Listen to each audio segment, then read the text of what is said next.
네, 에커스 학생 여러분들 반갑습니다. 자, 14단원 다음 단원으로 또 왔습니다. 원간섭기와 공민왕의 개혁정치라고 되어 있는데요. 자, 이 시기는요, 고려 전체적인 부분에서 좀 뒷부분에 해당한다라는 것을 일단 시대적인 요 시점을 좀 간단히 먼저 잡고 여러분들 좀 준비를 해주시면 되겠습니다. 이 고려 뒷부분, 그래서 결국에는 고려가 멸망하게 될 것이다 라는 것까지 미리 스포를 좀 드릴게요. 자, 그러면 이 시기와 관련한 요 단원과 관련한 14번째 테마를 한번 보고 이야기를 풀어가도록 하겠습니다. 14번째 테마는요. 보기만 해도 가슴이 설레면서도 좀 애절한 느낌이 좀 들죠. 영원한 사랑. 여러분은 믿으시나요? 영원한 사랑이란 있나요? 없나요? 에이, 세상에 영원한 건 없습니다.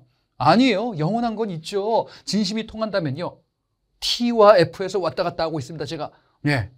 영원한 거는 있는지 없는지 모르겠으나 확실한 거는 우리가 누군가를 정말 사랑한다면 영원한 사랑은 있다라고 믿고 싶은 마음은 다 누구에게 존재하죠. 저는 어렸을 때 한 영화를 보면서 와, 정말 이런 사랑이라면 죽음도 각오할 수 있지 않을까라고 생각했던 영화가 있었어요. 영화 타이타닉이라는 영화가 있었는데요. 예, 여기 이제 막 배에서 이렇게 타가지고 이때 이런 거 막 유행했었던 것 같아. 예, 타이타닉이라는 큰 배에서 여기서 이제 사고가 났다라고 가정해서 이제 스토리를 풀어가면서 여기에 잭과 로즈가 진짜 죽음을 각오한 사랑을 하는 이런 애절한 스토리가 있었고 이거 볼만한 영화였었는데 이거 되게 고전 영화가 됐네요. 아무튼 자, 영원한 사랑을 꿈꾸는 남녀의 스토리들이 나와 있다. 역사에서도 한번 보도록 할게요.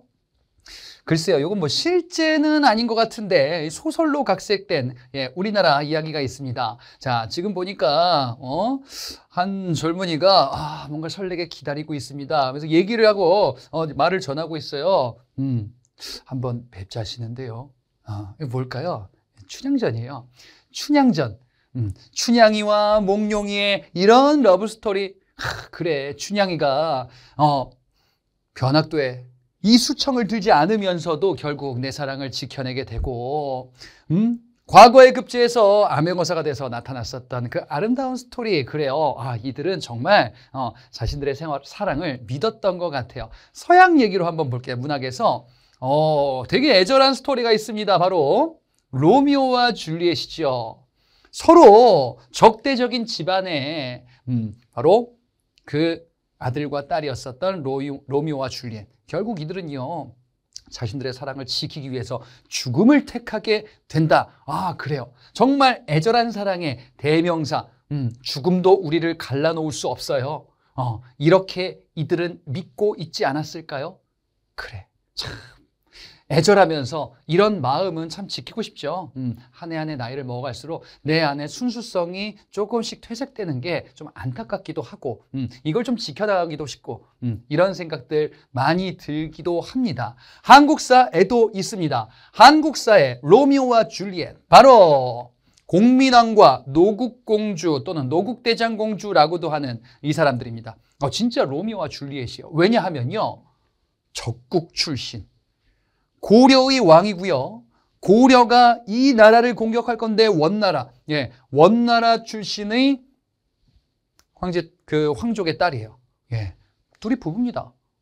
그러면서 서로를 믿고 의지하고, 그리고 공민왕은 정말 노국공주를 정말 사랑했던 것 같아요. 정말 기록을 보면은 눈물이 앞을 가려요. 얼마나 끔찍히 사랑했던지. 노국공주가 죽은 다음에 공민왕은 사실상 폐인이 돼요. 노국공주, 자기 부인의 그 영정사진 앞에서 거기서 매일 혼자서 대화하면서 밥을 먹고 안부를 묻고, 그쵸. 얼마나 그리웠을까. 너무 안타까운 게요, 또 아이를 낳다 죽어요. 참 이런 일은 없었으면 좋겠는데, 그렇지. 뭐 역사에서 벌어졌던 일이니까. 자신의 아이를 낳다가 우리 아이를 낳고 이제 아이가 태어나겠다라고 기대하고 있었던 공민왕에게 부인과 자식의 죽음이라는 소식. 그래서 공민왕은 제대로 생활할 수 없고 자신의 그 부인이었었던 노국대장공주를 계속 그리워하면서 이 자기의 영원한 사랑을 지켜나가려고 나름 노력을 했었던 것 같아요. 슬펐겠죠. 자, 그런데 말이에요. 왕인데 사랑도 좋지만 정치를 하셔야 되는데 당시 공민왕이라는 왕이 지배하던 시기에는 아주 고려가 위태로웠었던 시기거든요. 예, 사랑을 지키려고 노력한 덕분에 고려 왕조는 이제 국밥 먹듯이 말아먹게 되셨을 겁니다. 이렇게 되는 스토리가 요 뒷부분에 나오게 될 겁니다. 자, 이와 관련한 내용 어떤 것들이 있는지 하나 둘씩 우리 그 한꺼풀씩 벗겨보도록 하겠습니다. 자, 지금 우리가 먼저 소개하려는 이 시기, 원간섭기라고 불리는 시기는요, 몽골 항쟁이 끝난 다음이에요. 자, 앞에 단원에서 봤었던 내용을 한번 볼게요.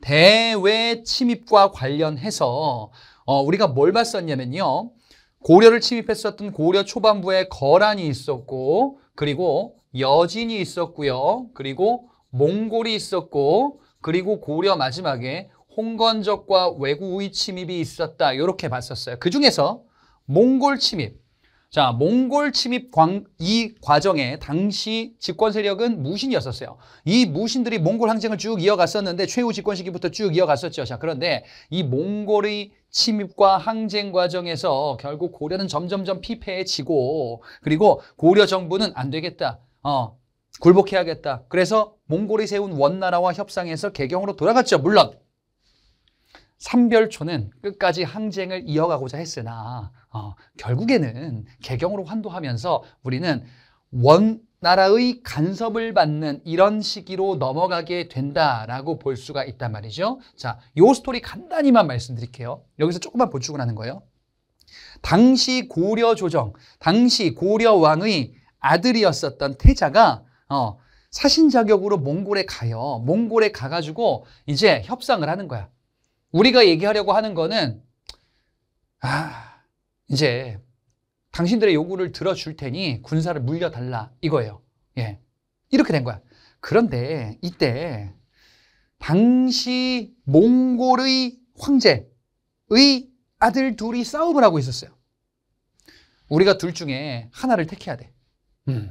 아니, 누가 왕위를 계승할지 모르겠어. 그래서 고심 끝에 한 명을 택합니다. 가요. 이 사람이 왕이 되지 않을까? 이 사람이 왕이 안 되면 다른 왕자가 우리를 괴롭힐 수도 있잖아요. 너 나를 무시했어? 이럴 수도 있잖아. 고민 끝에 한 왕자를 택해서 갑니다. 너무 좋아하는 거야. 이 고구려의 후예라고 했었던 이 고려인들, 네가 나를 찾아왔구나 해서 들어주겠다 이거. 우리 돈독하게 지내자. 그래서 고려가 제안을 하기도 해. 뭐라고 하냐? 그러면 우리 사돈관계 맺읍시다. 몽골의 황제, 원나라의 황제의 딸과 고려의 왕이 혼이 나는 것을 약조를 할 거예요. 그러면 우리는 몽골 황제, 원나라 황제의 사위 국가가 되는 거거든요. 이렇게 되는 거야. 그 사람이 몽골의 왕이 돼요. 쿠빌라이 칸이라는 사람이.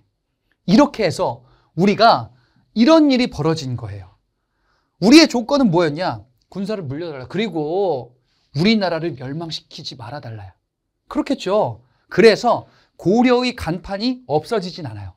고려의 간판이 없어지진 않는데 대신에 어쨌든 간에 우리가 표면적으로 굴복은 했으니까 그 원나라의 여러 내정 간섭, 정치적인 간섭은 받는 채로 황폐해졌지만 하지만 영업합니다. 이런 거야. 예. 여기 문 닫은 데 같은데요? 아니에요. 저희 영업하거든요. 고려 없어진 거 아니에요. 고려 있어요. 다만 제대로 운영이 안 되는 거죠. 그게 바로 원간섭기예요. 나라는 있는데 없는 것 같은 이런 시기가 당분간 이어지고 원나라의 지배를 받는 것 같지만 우리의 나라가 있기는 하는, 자주적인 국가는 아니지만 국가가 있기는 하는 이런 간섭기 시기가 당분간 지속이 된다. 자, 그래서 우리는 좀 아까 말씀드렸던 것처럼 원나라 황제의 딸과 혼인을 하는 이런 사돈 관계를 맺는 협상을 타결을 했었다. 그래서 우리가 이제 고려 왕이 원나라 공주와 결혼을 하게 되는 거예요. 그래서 고려가 원에 뭐가 되냐? 부마국이 될 겁니다. 부마가 사위라는 뜻이에요. 예. 원나라 황제의 딸과 고려의 왕이 결혼한다. 그래서 이제 우리는 우리의 왕의 부인의 아버지가 원나라 황제죠. 그래서 사위가 되는 거야. 사위 장인 국가로 이제 위아래 개념을 설정을 했다. 그래서 우리의 그 자주성을 표면적으로 아주 일부는 지키려고는 했었다. 그런데 표면적으로 자주성을 지키려고는 했는데 자주적인 국가인가? 아니에요. 원나라가 고려를 그래 사위국가 하면서 너희들 좋은 나라 만들어라. 우리는 너희들 괴롭히지 않을게 라고 하진 않겠지. 그러려고 30년 넘게 전쟁하진 않았을 거 아니에요. 그죠? 우리의 여러 정치체제가 변화하게 될 거야. 이 시기는 언제다? 원간섭기 시기. 이 원간섭기 시기 때 여러의 정치적인 모습이 개편될 겁니다. 자, 일단 고려의 중앙정치조직, 여러분들 앞서 배웠었어요. 이성과 육부가 있었죠. 이성과 육부 요 두 가지는 정책을 결정하면서 집행하는 기구들 이렇게 됐었어요. 여러분 기억나세요? 이성에 중서문화성, 상서성 이렇게 있었죠. 그 다음에 육부에 상서성이 거느리는 이병, 호형, 예공의 육부가 있었어요. 정책 집행하는 기구로서. 자, 근데 이성과 육부는 원래 중국 옛날 당나라의 삼성육부라는 데서 왔었거든요. 이 중국에서 썼던 이 기구를, 이 제도를 고려가 쓰는 거예요. 원나라가 얘기하는 거지. 야, 이 중국이 황제국가에서 쓰던 걸 니들이 쓰는 거는 좀 그렇지. 단위를 낮추자. 이 높이를 낮추자 이거야. 니들은 성이라는 성으로 끝나는 기구를 쓰는 거는 좀 분수에 넘친다. 이거야. 성 밑에 부인데요? 그러면 성을 부로 바꿔. 첨의 부로 바꾸는 거야. 그 다음에 부 밑에 사로 끝나는 조직들이 있어요. 그래, 부를 사로 바꿔. 등급을 낮추는 거예요. 니들은 한 단계 좀 낮게 해야지. 우리 원나라가 황제국가잖아. 왕보다 높은 개념이 황제잖아요. 그러니까 고려는 황제가 쓰던 거 이런 거 하지 말라야. 비슷한 거 있어요. 여러분들 그런 거 있잖아. 사극 같은 거 보면은 어떤 왕한테는 폐하, 어떤 왕한테는 전하. 그죠? 어떤 왕의 아들한테는 태자, 어떤 왕의 아들한테는 세자. 앞에 게 황제 용어예요. 황제국가 용어예요. 뒤에 게 왕의 국가 용어예요. 이렇게 기존의 고려는 황제가 쓰던 것을 기준으로 하여 폐하 이렇게 쓰기도 했었거든요. 근데 요거를 다 등급을 낮추는 겁니다. 왕실의 용어들을 이렇게 낮추는 거예요. 폐하를 전하로, 태자를 세자로, 그 다음에 여러 다른 용어들도 바꾸게 되는 이런 모습을 우리가 확인해 볼 수가 있겠습니다. 자, 그래서 왕실의 용어도 역시나 격하. 그러니까 이 격하했다라는 게 황제 중심의 용어나 제도에서 니들은 황제 아니잖아. 아니, 우리 장인 국가가 황제지 너희들은 사위잖아. 그러니까 분수에 맞는 제도를 시행을 하도록 해 라고 하는 겁니다. 그러면 우리는 황제에게 충성을 다하며 또 관계가 어떻게 돼 있어요? 지금 장인과 사위죠. 그래, 장인 국가에게 충성을 다해야 되겠지. 그래서 왕도 칭호가 바뀌어요. 원래 조나 종으로 끝나는 게 황제 국가가 쓰는 게 원칙이긴 하거든요. 그래서 앞서의 왕들이 다 뭐 태조, 광종, 성종, 숙종, 예종, 인종, 명종, 신종, 희종 막 이런 왕들, 원종, 고종 막 이런 왕들 나오거든요. 다 조종, 거의 종이죠. 예, 이게 황제의 왕에게 그 붙여주는 이제 칭호다라고 볼 수 있는데 이걸 바꿔요. 그냥 왕으로 해라, 니들은. 무슨 왕 이렇게. 근데 충성해야지. 그래서 충자를 써요. 충땡왕 이렇게 당분간 갈 거야. 어디에 충성해야 돼? 원나라에 충성해야지. 고려 너희들은 간판은 떼진 않을게. 대신에 우리 원나라의 속국처럼 있어. 충렬왕, 충선왕, 충목왕 이런 왕들, 충자 돌린 왕들이 이렇게 왕의 이름에다 이제 붙이게 될 겁니다. 그래서 이런 표현이 나오는 게 바로 원간섭기 시기다라는 걸 볼 수 있어요. 자, 이 원나라는요, 고려를 사실상 굴복시키고 그 다음 목표가 있었어요. 자, 이 몽골 제국이 이제 새로운 이름을 갖게 된 게 원나라인데, 이 몽골 제국이 엄청난 영토를 최전성기에 누렸었던 국가예요. 동쪽으로는 여한반도 일대까지, 그 다음에 서쪽으로는 유럽까지 정복을 해요. 예, 거의 당대에 알려진 대부분의 지역들을 정벌 하거든요. 이게 몽골이에요. 어마무시하죠. 그죠? 지금 몽골인들이 봤을 때, 그때가 좋았지라고 하지 않을까? 예, 그 몽골이 마지막에 정벌하고 싶었던 지역이 있어요. 거기가 어디냐? 바다 건너 일본이에요. 바다 건너 일본을 정벌하고 싶었어요. 그래서 동쪽의 일본을 정벌하려고 만든 기구, 이게 정동행성이라는 기구예요. 고려가 원나라에 지금 굴복했죠. 그래서 고려는 원나라의 요구에 응할 수밖에 없어요. 원나라가 얘기하는 거야. 야, 고려야, 너희들 병력 좀 모아봐. 가서 일본 좀 치자. 근데 말이야, 형이 저기 배를 잘 몰라. 몽골은 내륙 국가예요. 육지 국가야. 바다 수군이 없어요. 그래서 우리가 앞서 강화도 천도를 했었던 거야. 강화도에 있으면은 섬이니까 쉽사리 들어오지 못하는 거지. 그래, 일본을 치겠다. 그래서 고려와 연합을 하고 고려에게 사실상 지시를 내린 거죠. 그러면서 기구를 만든 거예요. 이게 정동행성이에요. 자, 일본 원정을 떠납니다. 그런데 문제가 생깁니다. 무슨 문제냐? 태풍이 불었어. 엄청난 태풍이 분 거예요. 첫 번째, 두 번째의 일본 원정은 모두 실패로 끝나요. 사실상 성과 없이 끝난 거야. 이 정동행성도 그렇다면 없어져야죠. 일본 원정을 위해 준비했었는데 결국 목적 달성하지 못했잖아요. 없어져야 하는데 계속 남아있는 겁니다. 자, 이 정동행성이 설치가 되었는데 이후에도 존재하는 거야. 그럼 어떤 기구, 이 기구가 어떤 기능을 합니까? 정동행성은 원나라가 고려에게 잔소리하려고 계속 남겨둘 거야. 정동행성이라는 기구에서 고려한테 지시를 내리는 거예요. 정책 이건 하지 마. 이렇게 해. 우리 원나라 황제께서 이렇게 명하셨어. 전달하고 지시하고. 내정 간섭 기구로 자리를 잡을 겁니다. 이게 바로 정동행성이에요. 이것만 있는 게 아닙니다. 원나라에서 고려에게 지시를 내리고 감시하는, 얘들이 다른 마음을 품지 않나? 혹시라도 이상한 정책을 하지 않나? 우리 원나라에 위협이 될 만한 거는 사전에 없애야겠다. 감찰관을 파견하니 이게 바로 다루가치입니다. 다루가치, 장사치, 이런 치자 들어보셨죠? 이게 원나라에서 유래된 어원의 말이에요. 다루가치라는 감찰관을 파견한다.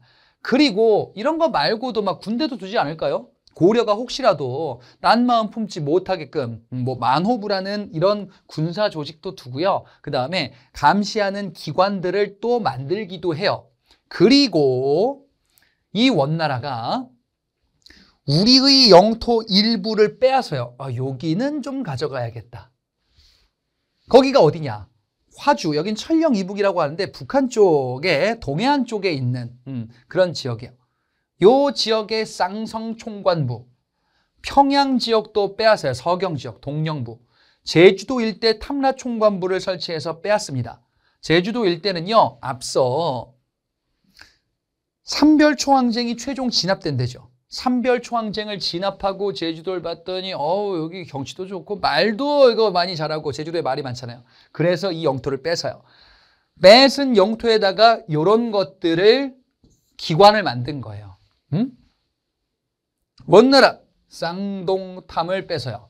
자, 근데 쌍성 총관부가 제일 오랫동안 안 돌려줄 거예요. 동령부랑 탐라 총관부는 뺏었다가 그래, 이건 니들 거니까 말만 잘 들어, 돌려주거든요. 쌍성 총관부는 안 돌려줘. 여차하면은 고려 말 안 들으면은 치겠다, 이런 것 같아. 예. 그래서 이 쌍성 총관부가 설치된 지역이 오랫동안 원나라의 영토로, 우리가 상실된 영토로 남아있게 될 겁니다. 자, 그리고 이 원나라 고려의 처녀들을 잡아가요.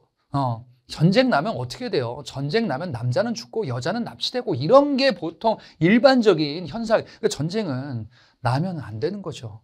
정말 전쟁 나면은 우리네 일상이 완전히 다 송두리째 파괴되는 거잖아요. 그렇죠? 뭐 일단 내가 제대로 먹고 살 수도 없고 그다음에 내 가족들 사랑하는 사람과 이별하고 죽기도 하고 다치기도 하고 나는 또 괴롭힘을 당할 수도 있고 포로가 되면은 이런 거란 말이죠. 전쟁이 끝난 다음에 우리가 어찌됐건 표면적으로 굴복을 했죠. 그래서 여자들이 잡혀갈 겁니다. 공녀라는 이름으로. 공녀의 공자가 곡물로 바친다라는 거예요.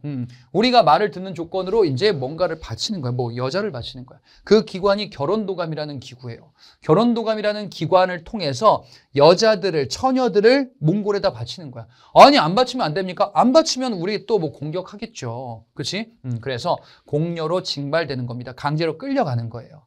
그리고 이 유목민족들이 여러 가지 이제 그 취미가 있는데 이 몽골족 얘들이 이런 게 있어요.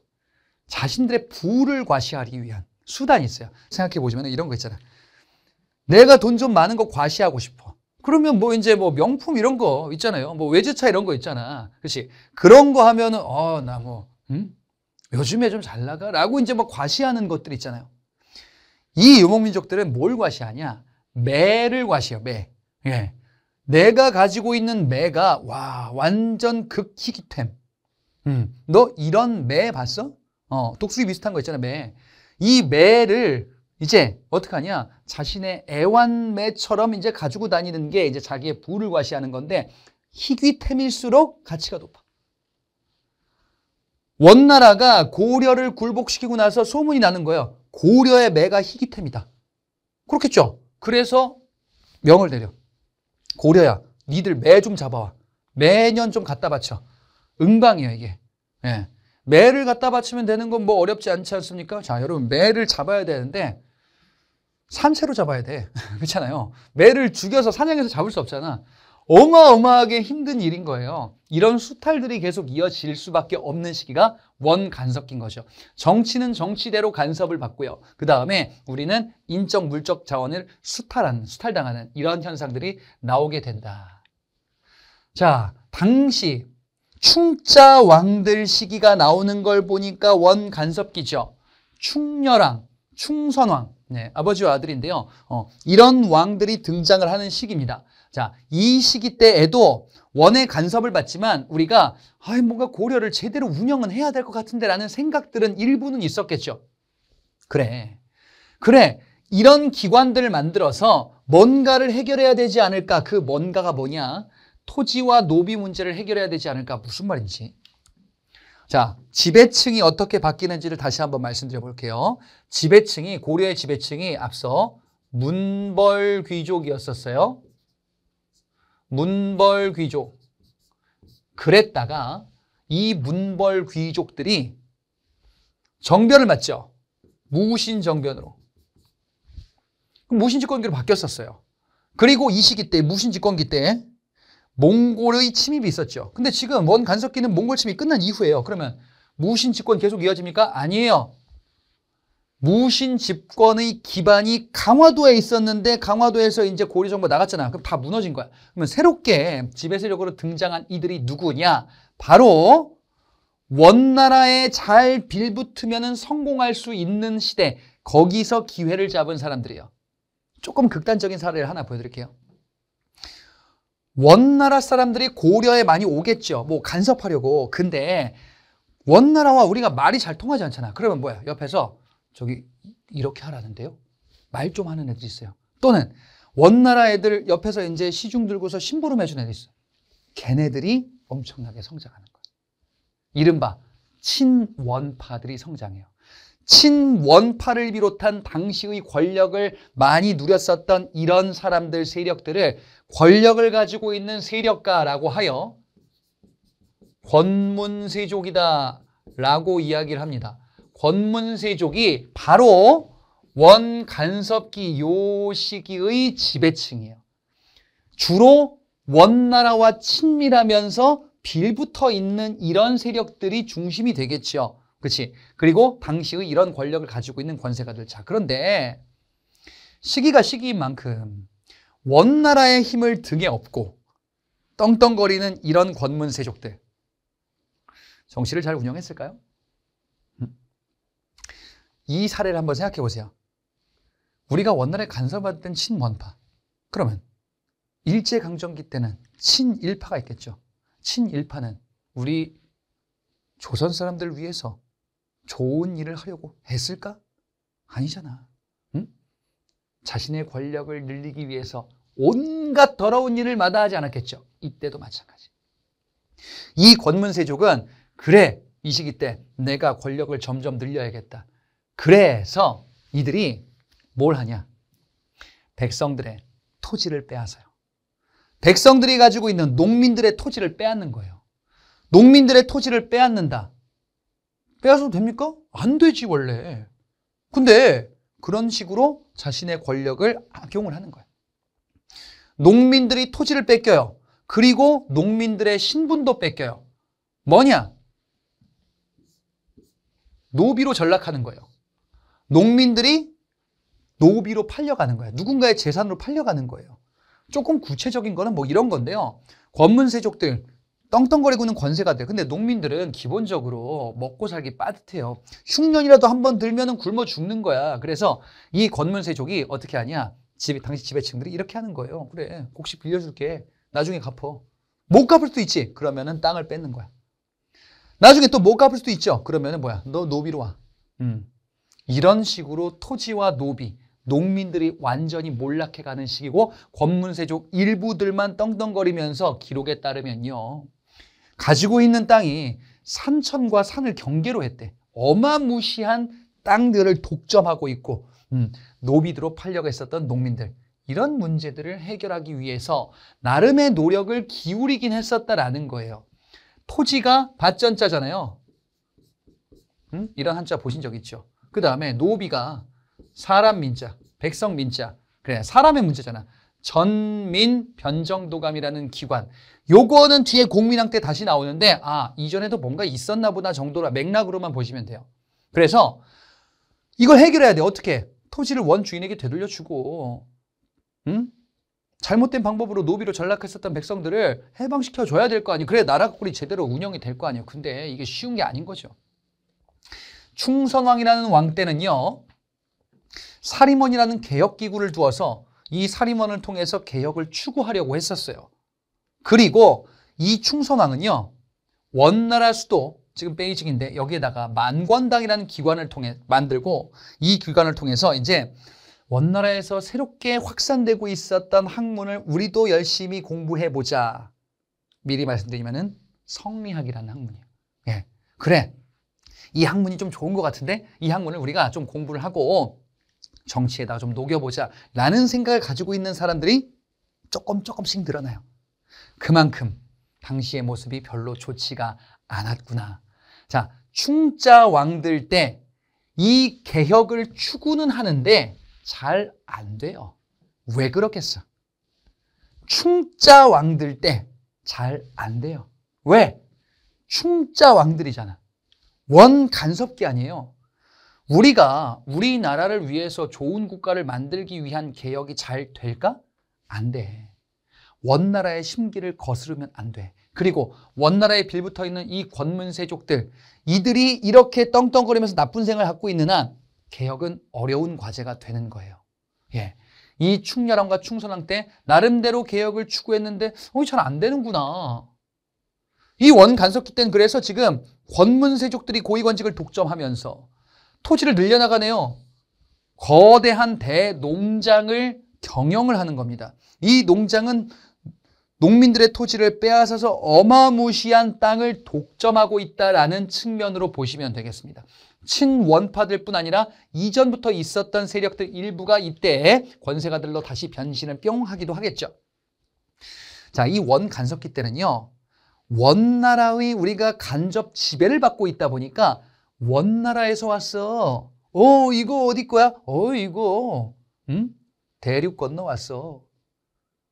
메이드 인 원나라 이러면은 어마하게 환영을 받겠죠.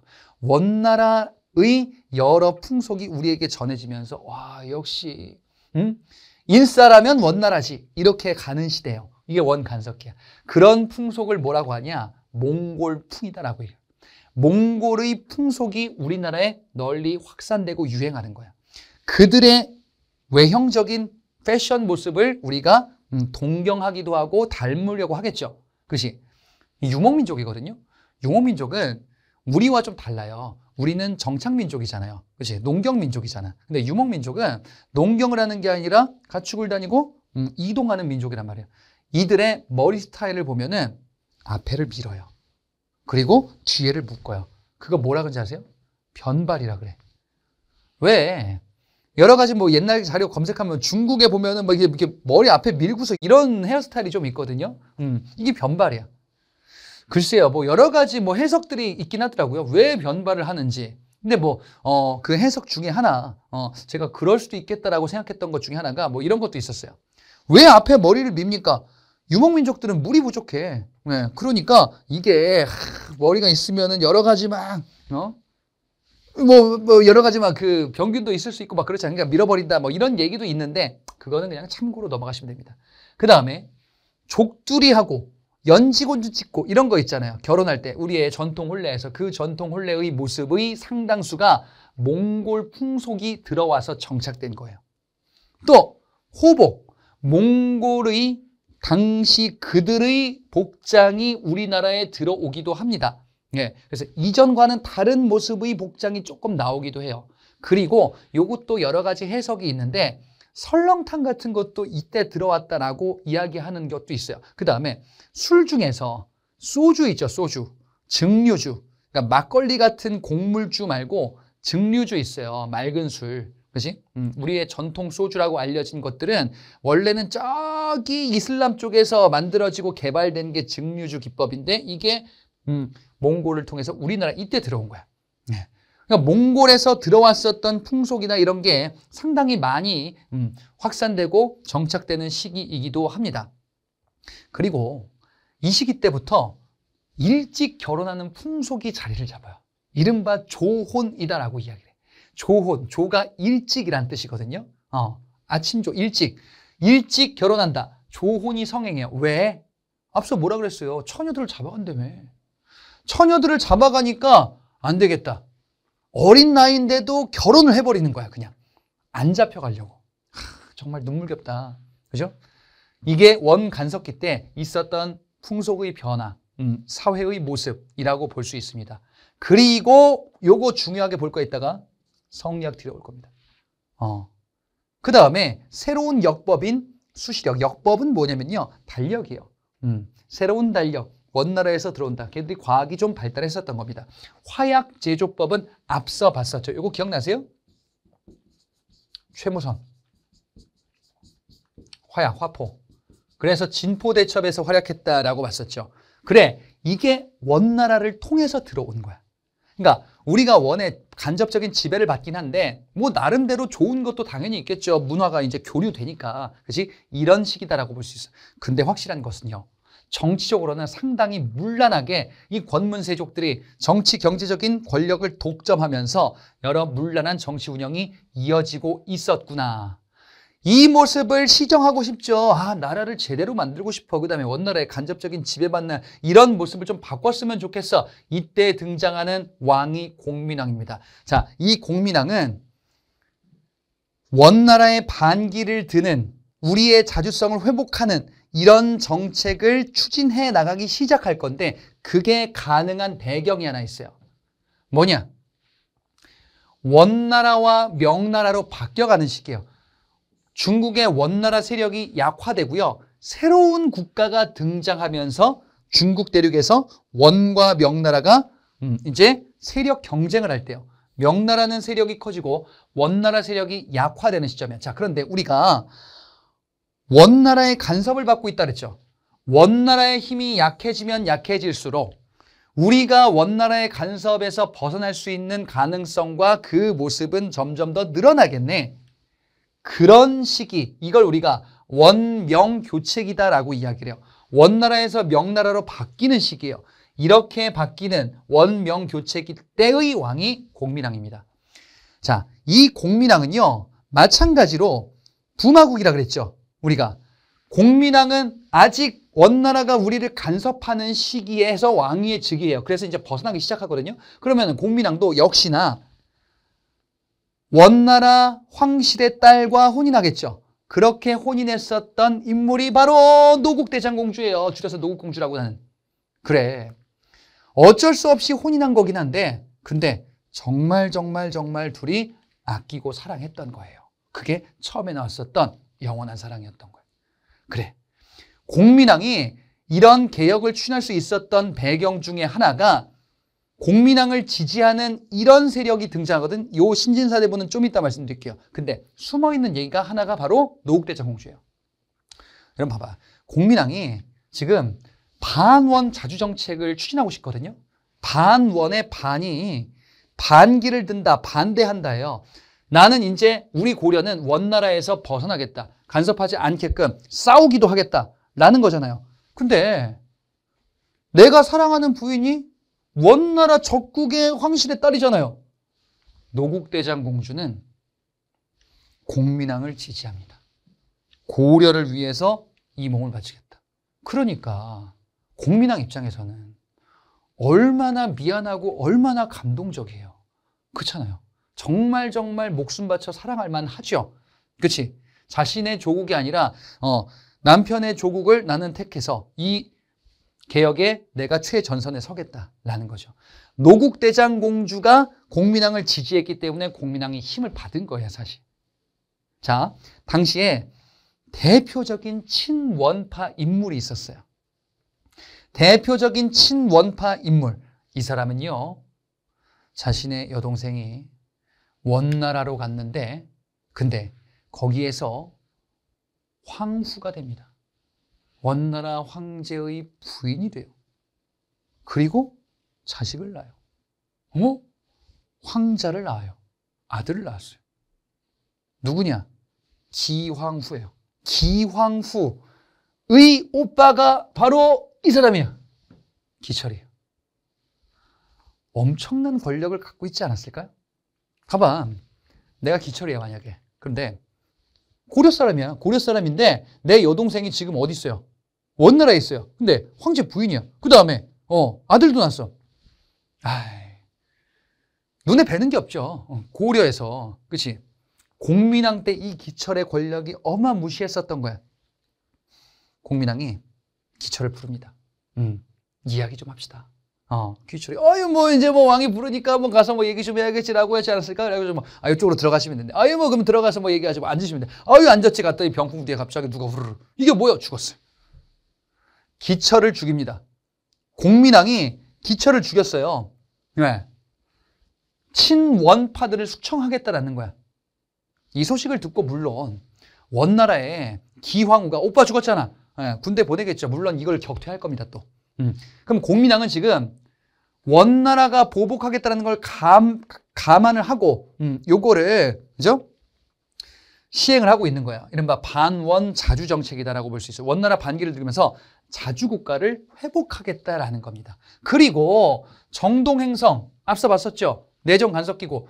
정동행성의 핵심 기구가 정동행성 이문소인데 요걸 혁파할 거야. 사실상 정동행성을 무력화시키는 거예요. 그러면 뭐야? 원나라 관계 끊겠다. 원나라 간섭 없애겠다. 고려를 자주적인 국가로 제대로 만들겠다. 그 옆에 누가 있어요? 노국대장공주 부인이 있는 거야. 너무너무 의지가 되겠죠. 든든하겠죠. 그러면서 원나라와 관련된 거 다 털어내는 겁니다. 옛날로 다시 돌아가는 거야. 고려의 자주적인 국가로 돌아가는 거야. 또 여기 원나라가 뺏어서 돌려주지 않았던 우리의 영토 쌍성총관부 설치된 곳, 이 지역은 어떻게 하겠어요? 군대 끌고 가서 정벌 합니다. 쌍성총관부 지역을 공격해요. 그래서 영토를 우리가 회복을 합니다. 그러면 여기 지금 어느 나라에 군대가 있겠어요? 원나라 군대가 있는 거 아니에요? 우리가 원나라 군대 친 거예요, 그냥. 그렇지? 그럼 원나라 군대 또 오겠죠? 그럼 뭐야? 싸워야죠. 저 사람 누군데 저렇게 잘 써? 이성계가 등장하기 시작할 거야, 이제. 네. 이런 모습들이 나오게 됩니다. 그 다음에 몽골의 풍속, 변발, 왕도 변발을 하고 있었어요. 공민왕이 이게 싫은 거야. 그래서 야, 변발하지 마. 몽골풍 하지 마. 몽골풍 하면 이제 처벌이야. 다 금지할 겁니다. 그 옆에 누가 있어? 노국대장공주 있어요. 노국대장공주는 왕을 위해서 뭔가 계속 지원하고 있어. 미안하고 감동스럽고 고맙고 목숨 바쳐야겠다. 이랬겠죠. 자, 이 공민왕의 반원 정책은 노국대장공주의 전적인 후원이 있어서 가능한 것도 있었어요. 그런데 노국대장공주가 그만 아이를 낳다 죽어요. 네. 공민왕은 절망으로 바뀌어요. 이렇게 해서 공민왕이 정치의 손을 완전히 놔버려요. 정치고 뭐고 왕이고 뭐고 아 나의 부인 죽어서도 만날 수 있으면 좋으련만 이 생각만 매번 하고 있어요. 뭔가 열심히 하다가 갑자기 왕의 의지가 확 꺾인 거예요. 자, 일단 요걸 한번 볼게요. 쌍성 총관부 일대가 여기입니다. 원나라가 쌍성 총관부, 동령부, 탐라 총관부 이런 거 설치해서 영토를 뺏어들였죠. 여기가 동령부예요. 그 다음에 제주도 일대가 탐라 총관부고 이거 두 개는 앞서 돌려줬는데 쌍성 총관부를 돌려주지 않았다 그랬죠. 그치? 그래서 공민왕 때 여기를 공격해서 회복을 한 거예요. 그리고 영토를 더 늘려요. 원나라가 힘이 많이 약해졌기 때문에. 그래, 이런 게 반원 자주정책이고 영토도 늘렸네요. 공민왕 때. 그렇구나. 자, 공민왕 때 개혁을 하는데 노국대장군 죽었네요. 근데 그래도 뭔가 다시 일어나서 할 수 있는 배경이 하나 생길 거예요. 그 얘기는 조금 이따 드릴게요. 자, 공민왕 때 개혁 정책은 반원 자주 정책입니다. 기본적으로. 자주국가를 회복하자. 한편으로는 그 중심에 왕이 있어야겠다. 왕권 강화 정책이요. 왕권을 강화시키자. 자, 아직도 있었던 게 있습니다. 그게 뭐냐? 정방이 있어요. 정방이 뭡니까? 이거 앞서 본 것 같은 느낌적인 느낌? 어디서 봤죠? 저 앞에 최우 때 인사 담당 기관에서 정방을 만들었다라고 왔었거든요. 정방. 그 정방이 아직도 있었어요. 왕이 터치할 수 없는 사사로운 인사관리가 이루어지는 그런 기관이 있었으니 바로 정방이다. 그래, 이 정방이 무신집권 이후긴 한데 이게 없어졌다가 다시 부활했다가 이런 권세가들이 자기들 마음대로 인사 문제를 관장하기 위해서 유지하기도 했었던 거야. 이걸 또 없앱니다. 자, 이 공민왕이 노국대장공주가 죽었는데 다시 정치에 관심을 가질 수 있었던 배경이 되는 사건이 하나 있었다 그랬죠. 누구냐?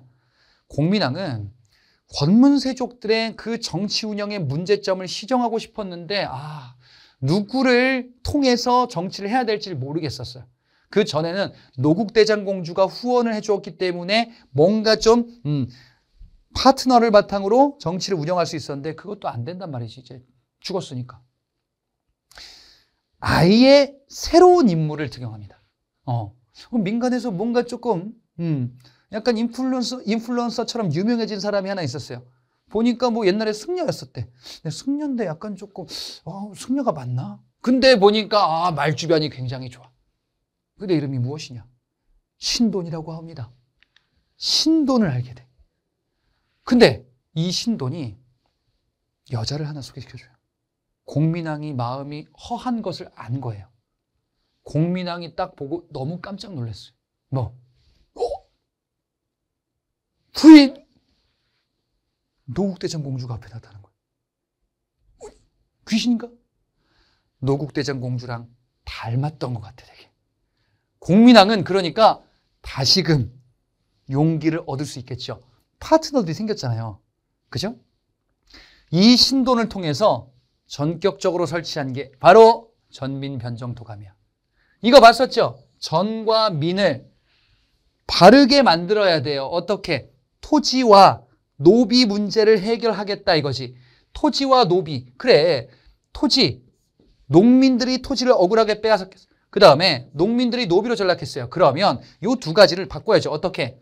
토지를 원주인에게 들려주고 그 다음에 노비를 해방시키는 정책을 취해야겠죠. 이거를 공민왕 때 신돈을 통해서 한 거야. 그럼 백성들의 생활을 안정시키겠다라는 거죠. 고려를 정상적인 국가로 만들겠다라는 거예요.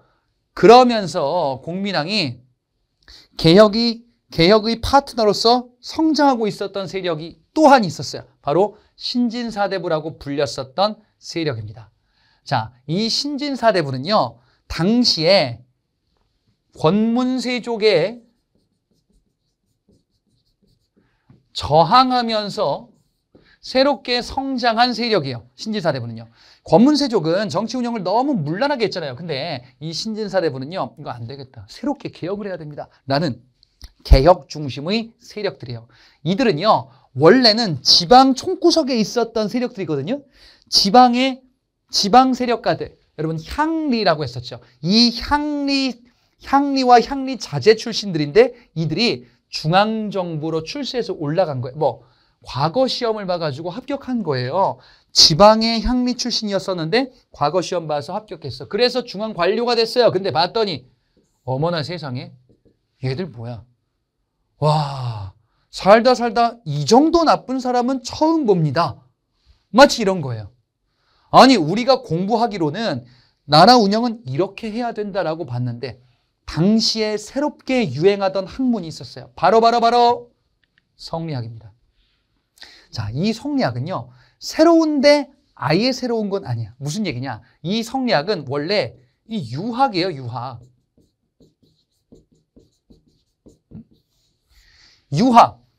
공자와 맹자, 중국의 옛날 공자 맹자의 사상을 이제 정치 운영에서 어떻게, 가정에서는 어떻게, 이런 사상이 유학, 유교였잖아요. 이거였었어요. 근데 이 유학이 중간에 중국에서 맥이 끊겨요. 그랬다가 새롭게 유학을 발전시키자. 그래, 이제 유학을 다시 더 심도 있게, 난이도 있게 발전시키자. 공자가 얘기했었던 사상, 인간의 마음. 그래, 국가에 충성한다며. 그러면 인간의 마음은 무엇인데? 부모님에게 효도한대. 그럼 인간의 마음은 무엇인데? 그래, 그것이 부모님에게, 국가에 나오는 모습은 어떤지, 우주의 질서는 어떤지, 사회의 질서는 어떤지. 인간의 심성과 우주의 원리, 즉 도덕이라는 것은 마음에서 어떻게 본질이 무엇인지, 그 다음에 이것이 인간관계와 세상 만물과 우주에서는 어떻게 적용되는지, 우주의 원리. 뭔가 너무 거창한데요? 그래.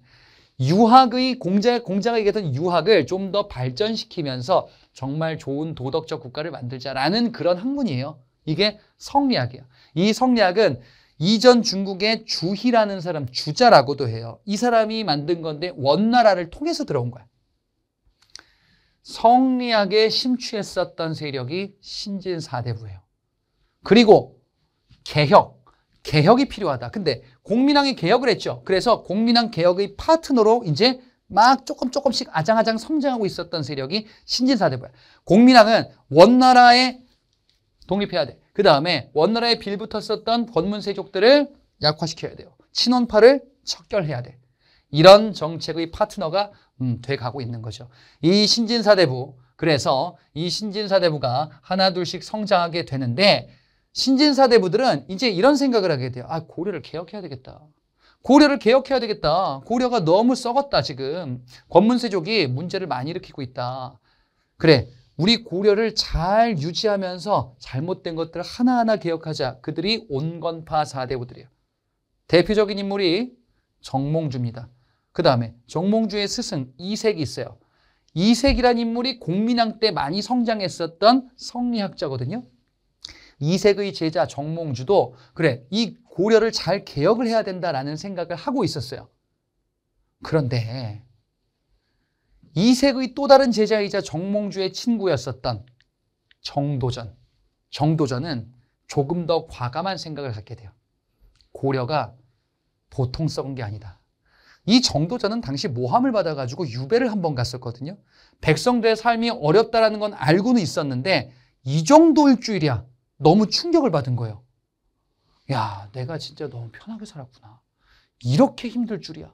정말 백성들은 힘듭니다가 아니라 죽느냐 사느냐 이 문제구나라는 것을 정도전이 알게 된 거예요. 고려를 안 된다. 아예 다 새 판을 짜야 된다. 고려를 대체할 새로운 국가를 만들어야 된다. 혁명이 필요하다라는 혁명파 사대부, 신진사대부예요. 급진파다라고도 이야기를 해요. 아예 새 왕조 개창이 필요하다. 고려의 왕씨는 끝났다요. 새로운 왕을 바탕으로 하는 아예 새로운 국가를 만들어야 된다라는 걸 주장하게 될 겁니다. 그런데 문제는 힘이 없어요. 뭘 하려도 힘이 있어야죠. 그지? 제가 예를 들어서 대한민국 아예 새롭게 만들겠습니다. 나라 이름도 바꾸겠습니다. 가능할까요? 일단 정신이 돼야죠. 그치? 그리고 유명해져야죠. 그런 건 아니잖아. 그럴지도 몰라요. 힘이 필요하단 말이지. 그 힘을 찾게 됩니다. 바로 어디서 찾냐? 이들이요. 최영과 이성계. 그래. 공민왕 때 누가 침입하냐? 홍건적이 침입해요. 왜구의 침입은 그 다음 왕 우왕이라는 왕 때예요. 예. 지금 고려 막바지거든요. 공민왕의 개혁을 쭉 추진했는데 공민왕의 개혁은 결국에는 실패해요. 신진사대부가 그만큼 힘은 없었다는 거야. 공민왕의 개혁을 뒷받침하는 세력이 신진사대부라 했잖아요. 신진사대부가 아직은 아장아장 걸을 때요. 신진사대부는 권문세족의 불만이 너무너무 많은데 근데 아직 힘이 부족해. 힘을 어디서 찾지? 이들이 엄청난 힘을 갖고 있는 거예요. 최영과 이성계. 대외 침입이 있을 때 이들을 물리쳤잖아요. 그죠? 그리고 고려의 영웅으로 떠올랐었던 투탑, 최영과 이성계. 이들을 뭐라고 하냐? 바로 군부 세력인데 신흥 무인 세력이다라고 해요. 장군들이에요.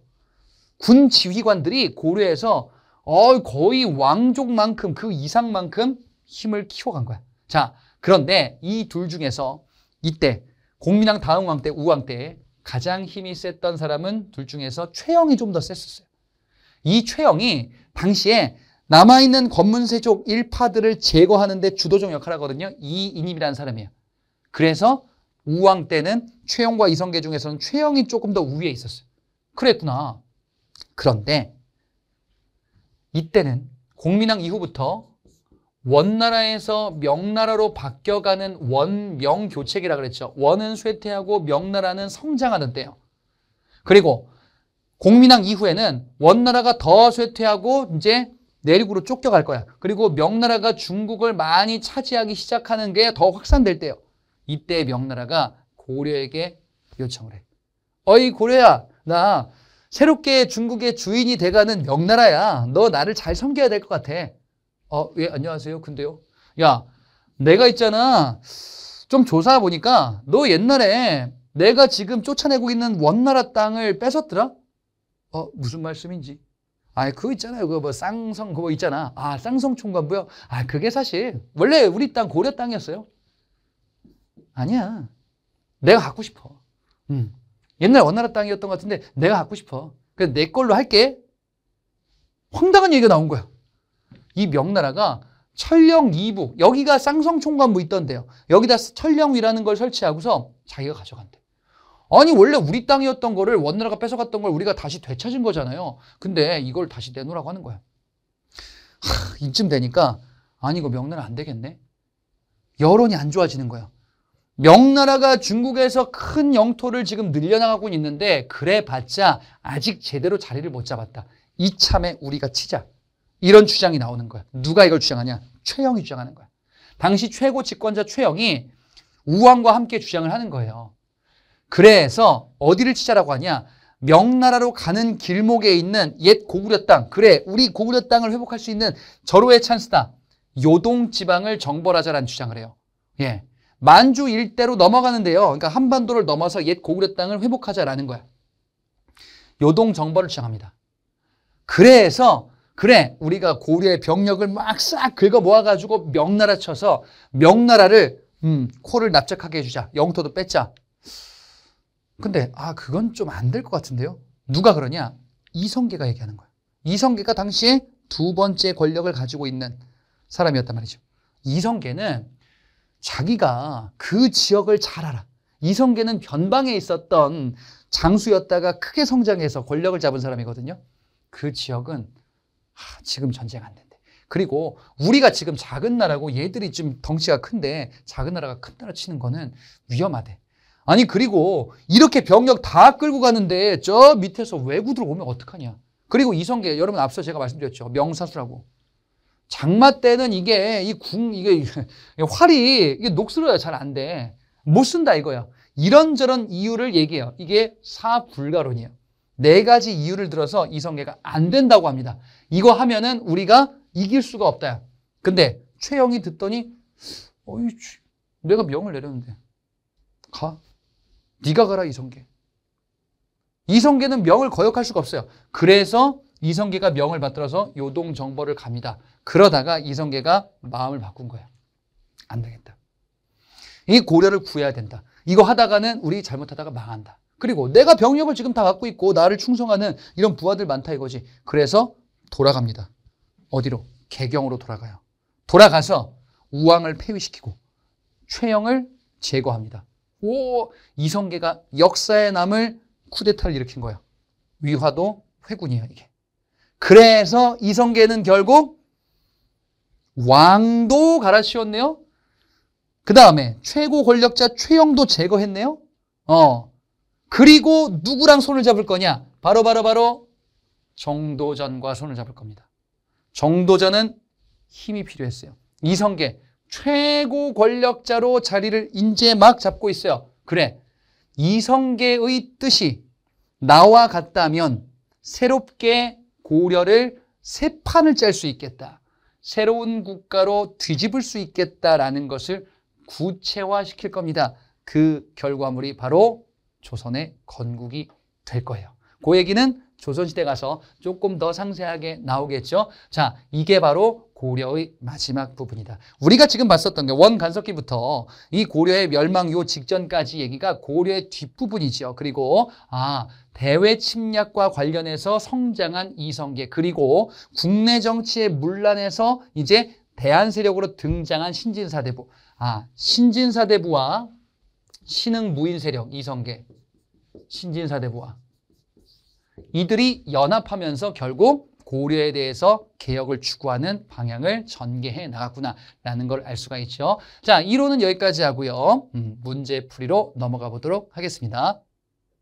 네, 원간섭기와 공민왕의 개혁정치라는 단원을 봤는데요. 자, 여기에 나오는 문제는 당연히 원간섭기 시기를 파악하는 것, 그 다음에 공민왕의 개혁정치, 공민왕의 정책, 이 왕이 공민왕인지 다른 왕인지 이런 걸 구분하는 것, 이런 게 되겠죠. 그리고 공민왕 이후에 고려가 멸망하는 과정에서 등장했었던 여러 사건들, 그리고 홍건적과 외구의 침입으로 혼란해졌었던 고려의 멸망까지 이어진 그 시기와 관련한 문제들이 여러분들을 기다리고 있습니다. 자, 1번부터 한번 살펴보도록 하겠습니다. 다음 상황에 나타난 시기에 볼 수 있는 모습으로 적절한 것을 골라보자. 시기라고 되어 있죠. 자, 이 시기는 언제인지를 파악하는데요. 단서가 있을 겁니다. 자, 보니까 기철의 친척 기산만이, 우리가 알고 있는 사람이 나오죠. 기철이 나왔습니다. 기철, 이 기철은 어디서 등장했었냐면은 공민왕이 기철을 죽였다. 그래서 이 기철, 친원파들을 숙청하는 과정에서 등장했었던 인물이지요. 자, 그래서 이 기철이 나온 걸 보니 이 시기는 바로 고려 후반부 원간섭기구나라는 걸 알 수 있고요. 그 다음에 여기 보니까 정동행성 이문소라고 되어 있어요. 공민왕이 기철을 죽이고 정동행성 이문소를 폐지했었죠. 공민왕의 정책에서 봤었는데, 그럼 이 시기는 공민왕인가? 공민왕 이전이다라고 볼 수 있지. 아직 폐지됐다는 얘기가 나와 있지 않잖아요. 그러면 이 시기는 바로 원간섭기구나 라는 것을 파악해 볼 수가 있어요. 고려 후반부 원간섭기, 원나라의 간섭을 받으면서 친원파가 득세하고 정치 기구들이 문란하게 운영되면서 정동행성 이문소와 같은 내정 간섭 기구가 출현하고 고려를 지배하고 있었던 당시의 모순된 시기. 보기를 보겠습니다. 1번, 농사직설을 편찬하는 학자. 아직 안 배웠다. 농사직설은 조선 초 세종 때 편찬한 우리 농법을 정리한 농서예요. 자, 이번에 초량 외관에서 교역하는 상인이다. 요거는 조선 후기에 등장하는 개념인데요. 뭐 초량 외관까지는 몰라도 외관이란 거는 조선시대 때 외인들과 교역하는 일종의 관공서 같은 곳입니다. 조선이구나 정도 파악하시면 되겠어요. 3번에 도평의사사에서 회의하는 관리다. 이게 정답이죠. 도평의사사는 원간섭기 때 등장하는 각종 정치 제도들. 뭐 있습니까? 앞서 본 것처럼 정동행성 이문소, 그리고 지금 여기 나오는 도평의사사, 도병마사가 계칭됐었던 도평의사사, 이런 게 있죠. 그 다음에 기존의 중추원이 밀직사라는 걸로 개편되기도 할 겁니다. 그리고 수탈하는 기구로서 매를 수탈하는 응방, 처녀들을 잡아가는, 공녀로 잡아가는 결혼도감, 이런 것들이 있다. 자, 제가 지금 소개해드린 거 이거 나오면은 원간섭기네. 이렇게 파악하면 돼요. 예, 원간섭기 때 정치기구가 개편되고 그 다음에 새로운 기구들이 출현하기도 했구나. 자, 4번에 규장각 검사관으로 근무하는 서얼이다. 규장각 검사관. 예, 요거는 조선 후기 정조 시기 때 등장하는 내용이에요. 서얼 출신들을 등용했었던 이후 정조. 아직 안 배웠습니다. 5번은 배웠어요. 빈공과 응시를 준비하는 육두품 유학생이다. 육두품, 신라 말 때 주로 육두품이 불만을 갖게 된다. 빈공과는 당시 당나라 외국인 대상으로 시행됐었던 과거 제도이지요. 신라에 대한 내용이었어요. 자, 따라서 원간섭기를 골라보세요 라는 문제입니다. 2번, 다음 절에 나타난 시기, 여기도 시기를 물어보고 있습니다.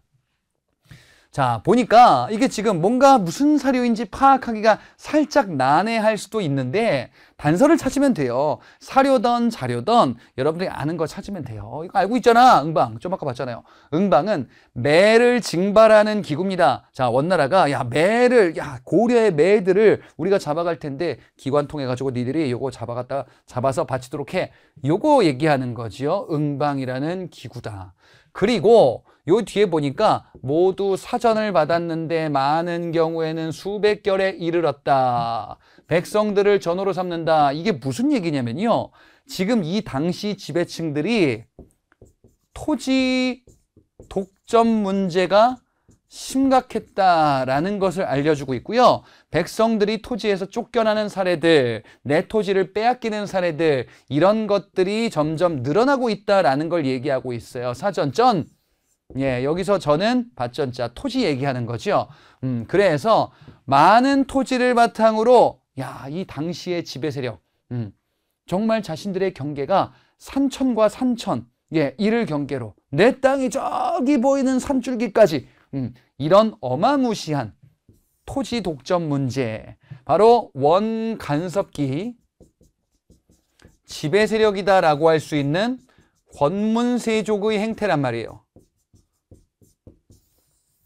자, 그래서 이 원간섭기 때에 이런 단서들이 있다라는 것을 파악해 주시면 되겠고, 지금 이 두 번째 나오는 거는 보니까 양가의 자녀로서 나이가 이런 사람들을 선발했대요. 이건 참고로 뭐냐면은 원간섭기 때 여자들을 공녀로 선발해서 결혼도감, 처녀들을 잡아가기도 했었다라고도 봤었죠. 그래서 여자들을 잡아가는 이런 모습에 행해지는 당시의 모습을 보여주고 있어요. 따라서 이 역시 원간섭기 때 해당되는 내용입니다. 자, 시기를 파악하면 돼요. 원간섭기, 원나라가 우리의 각종 정치, 내정을 간섭하고 있었던 모습이다. 1번, 최충이 구제학당을 설립하였다. 문화편에서 볼 거거든요. 최충, 구제학당. 요거는 문화편 고려 중기에 해당합니다. 고려 중기니까 문벌 귀족 시기쯤에 해당해요. 뒤에 나올 겁니다. 여러분들 문벌 귀족이다라고 하면은 이자겸, 묘청 이런 사람들 얘기를 봤었던 그 시기였잖아요. 그거 바로 조금 전쯤이에요. 이번에 만적이 개경에서 반란을 모의하였다. 요건 뭐였죠? 요거는 무신 집권기. 고려 무신 집권기니까 고려의 세력은 시기는 이렇게 되잖아요. 고려 초기, 그 다음에 고려 중기, 이 고려 중기의 지배 세력이 문벌 귀족이었었다라고 봤었고, 문벌 귀족이 무너지게 됐었던 게 고려 후기 무신 집권기였었고요. 이 무신 집권기 이 시기 때 몽골이 침입하면서 결국에는 우리가 원간섭기로 가는구나. 그랬다가 공민왕의 개혁 정치로 고려가 마지막 불꽃을 태우다가 결국 멸망하게 된다라는 모습으로 봤었죠. 자, 2번은 무신 최충원 집권 시기 때 있었던 사건입니다. 3번에 지배층을 중심으로 변발과 호복이 유행하였다. 변발과 호복, 몽골식 복장, 몽골식 머리와 몽골식 복장이죠. 자, 요거를 뭐라고 합니까? 몽골풍이다. 라고 이야기를 해요. 몽골식 풍습이 유행하게 되는구나. 몽골이 세운 원나라의 지배를 받는 요 시기 때 변발과 호복이라든지 이런 몽골의 풍습이 상당히 유행하게 되는구나. 자, 따라서 답은 3번이 되겠네요. 4번에 국난극본을 기원하면서 초조대장경이 조판되었다. 이때 국난극복은 거란 침입을 격퇴하기 위함이에요. 고려 초기에 거란 침입, 이 거란 침입을 격퇴하기 위해서 초조대장경을 조판하게 될 건데 요거는 문화편에서 다시 나오게 될 겁니다. 고려 초 거란 침입이 있었던 현종 때 모습이에요.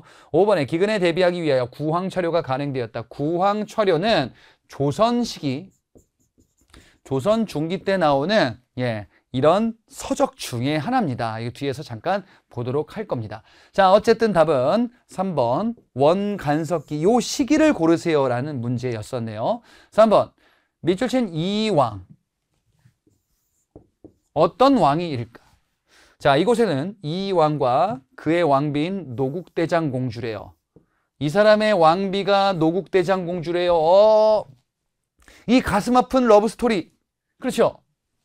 노국대장공주와 참 알콩달콩 사랑했으나 결국 비극으로 끝났었던 그 스토리를 앞서 소개해드렸었습니다. 그래요. 이걸 모른다 치더라도 뒤에 보니까 기철 등의 친원 세력을 숙청했대.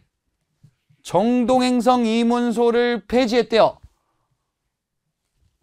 원나라의 반기를 들고 우리의 자주국가를 회복하자 반원 자주정책을 추진했었던 누굽니까? 고려 말 때 공민왕입니다. 공민왕의 정책, 반원 자주정책을 통해서 우리의 자주성을 회복시키자. 그리고 왕권을 강화시키면서 고려의 국정을 정상화시키자라는 정책을 추진했었던 고려 말의 개혁 군주였었습니다. 1번 보겠습니다. 만권당을 두어 원의 학자들과 교유하였다. 만권당은 공민왕 이전 원간섭기 충선왕의 정책이고요. 앞서 소개해드렸고 문화편에서 다시 한번 등장하게 될 겁니다. 2번 신돈을 등용했었다. 그래서 뭡니까? 전민변정도가 토지와 백성을 원래대로 토지를 돌려주고 백성을 노비에서 해방시키는 이런 정책. 그 이전의 권문세족들이 나라를 황폐하게 만들었었던 것을 정상화시키겠다라는 개혁 정치였었죠. 공민왕의 대표적인 정책이었었네요. 3번에 쌍기의 건의를 받아들여 과거제를 실시하였다. 쌍기 과거제는 고려 초 광종의 정책으로 앞서 살펴봤었죠. 과거제 시행, 노비항건법 이런 것들 다 광종 때 봤었습니다. 고려 초기 앞부분 때다. 4번에 정계와 계백요서를 지었습니다. 관리의 규범, 관리들아 이렇게 해야 돼. 그 다음에 후대 왕들아 이렇게 해야 돼. 후대 왕들에게 남긴 거는 훈요십시오. 정계와 계백요서, 훈요십시오. 다 태조 왕건에 해당하는 정책이죠. 고려 설립자구나. 5번에 최승로의 시무 28조. 최승로의 시무 28조를 받아들여서 유교 정치 이념을 채택하자라고 했었던 고려 초기 고려의 성종 정책이죠. 그래서 뭐 12목을 설치하였다. 또 뭐 국자감을 창설했다라는 거 성종 때 봤었습니다. 자, 중요한 왕들 각각의 정책들 이렇게 정리 복습하고 넘어가시기 바랍니다. 4번 문제. 가인물 활동으로 옳은 것을 골라보자. 이분은 누구실까요? 명예 천령이 설치에 반발했대요. 명나라가 천령이 설치를 통보했나 봅니다. 그래가지고 뭐 했습니까? 고려의 땅을 명나라에게 내놔라라는 이런 무리한 요구. 그래서 팔도 도통사 무슨 어떤 직책인가 봅니다. 요동정벌을 추진했대. 야, 이럴 거면 말이지. 명나라 치자. 요동을 치자. 우리 영토를 늘리자. 이분이 가래요. 근데 그는 요동정벌에 반대한 이성계가 위화도해군으로 정권 장악하면서 죽임을 당했다. 그러면 요동정벌, 이 요동정벌에 찬성하는지 반대하는지로 갈등이 있었구나. 찬성하는 이 사람이 반대하는 이 사람과 대립했구나. 반대하는 사람이 이성계였었어요. 결국 이성계에서 죽임을 당했다라는 건데요. 누굽니까? 최영이죠. 자, 최영과 이성계는요. 고려 말 때 등장한 신흥 무인 세력, 군부 세력으로서 홍건적 왜구 침입 격퇴에서 큰 활약을 하면서 정계의 핵심으로 떠오른 인물이고요. 결국 갈등에 의해서 최영이 제거되고 이성계가 이후에 왕으로 오르게 되겠구나. 자, 최영의 활동, 이성계의 활동. 1번에 보니까 홍산 전투에서 왜구를 물리쳤다. 왜구를 물리치는 거는 최영. 홍산 전투. 이성계는 황산 전투. 홍산은 부여 쪽이고요. 황산은 저기 지리산 쪽이에요. 자, 아무튼 조금 이름이 비슷해 보이는데 이런 활약이 있고요. 그 다음에 최무선도 있죠. 최무선은 화약을 바탕으로 화포를 쓰기도 했었다. 진포대첩에서 활약했다라는 것들을 살펴봤었습니다. 그래서 1번이 최영에 대한 내용이고요. 2번에 화통도감. 화약을 바탕으로 한 화포를 만들자. 그래서 설치를 건의했었던 인물은 바로 화약을 들여왔었던 최무선입니다. 자, 3번에 정변이 이렇게 목종을 폐위하였다. 이거는 고려 초반부쯤에 있었었죠. 이건 뭐였었냐? 목종을 폐위하고 현종을 옹립했었던 그 사건. 이 정변이 강조의 정변이었었어요. 이 사람 언제 나왔었냐면은 거란 2차 침입의 원인이 됐었던 강조의 정변이다라고 봤었습니다. 4번에 의종보기를 도모하면서 군사를 일으켰다. 의종보기를 도모하면서 군사를 일으켰었던 요거는 무신정변 초반부 때 있었던 김보당의 난이라고 있었어요. 무신집권기 정중부 제일 무신집권 앞부분 때 김보당의 난이라는 사건은 야, 무신들 다시 몰아내자. 무신들이 정권 잡은 거 안 된다 라면서 일어났었던 난으로 살펴봤었고요. 5번에 교정별감이 되어서 국정 전반을 장악했다. 교정별감 요거는 교정도감의 최고 직책이거든요. 교정도감을 만들었던 사람은 무신 집권자로서 이후에 등장하는 최충헌 이었습니다. 자, 그래서 1번에 최영, 이성계와 대비해서 등장했었던 인물로 보기에서 설명을 해놨고 여기서 이제 골라주시면 되겠습니다. 자, 이렇게 마무리하고요. 저는 다음 강에서 뵙도록 하겠습니다.